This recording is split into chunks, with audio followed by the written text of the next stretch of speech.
आज की इस वीडियो में हम लोग जानेंगे कि कई ऐसे शब्द हैं जिनका हम लोग गलत इस्तेमाल करते हैं और अंग्रेजी में इसका गलत इस्तेमाल करने से आपके कन्वर्सेशन पे, आपके इंटरव्यू पर इसका गलत इंपैक्ट पड़ सकता है।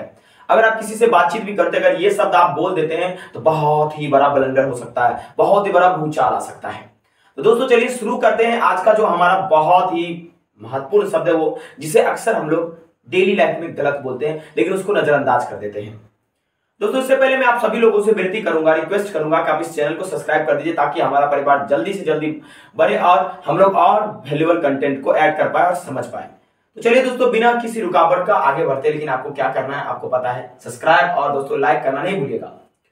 दोस्तों अक्सर हम लोग अपने रिश्तेदारों के बारे में अच्छा बुरा सभी चीज सोचते हैं, लेकिन दोस्तों कई बार रिश्तेदारी में जो भी शब्द यूज किए जाते हैं उसका हम लोग गलत इस्तेमाल कर लेते हैं।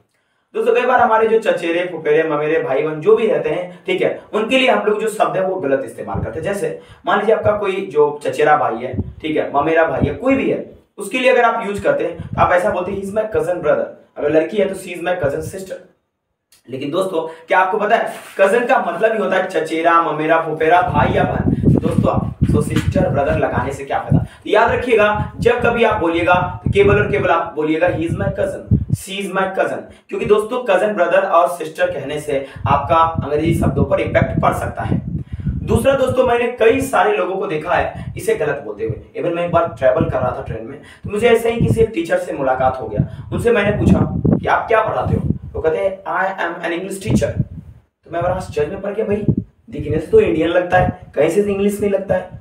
मैं एक सोचेंगे यार व्हाट डज मीन, इसका मतलब क्या हुआ।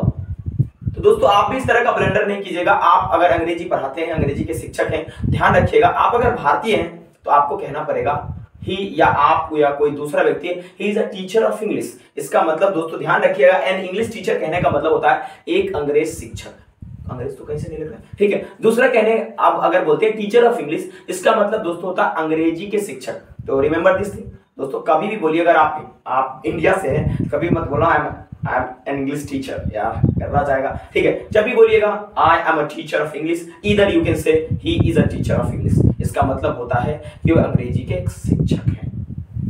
दोस्तों इसके बाद हम लोग कई दफा और ब्लंडर करते हैं। जैसे दोस्तों हम लोग क्या करते हैं, जैसे मान लीजिए हम लोग किसी को रिक्वेस्ट करते हैं, कहते भाई ये काइंडली रिक्वेस्टेड है।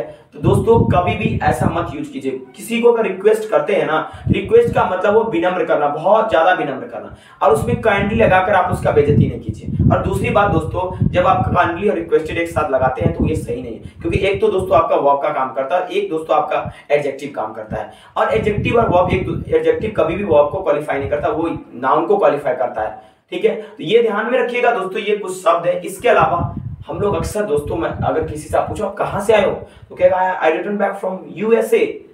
व्हाट डज इट मीन भाई, इसका मतलब क्या हुआ, आप फिर गलत बोल रहे हो। देखो रिटर्न बैक और रिटर्न दोनों में क्या डिफरेंस है। रिटर्न का मतलब होता है वापस आना। जब भाई वापस आ रहे हो तो बार बार बैक का ही कर रहे हो, ज्यादा बैक गियर में जाना है क्या, नहीं ना। तो दोस्तों कभी भी आप रिटर्न बैक मत बोलना। जब कभी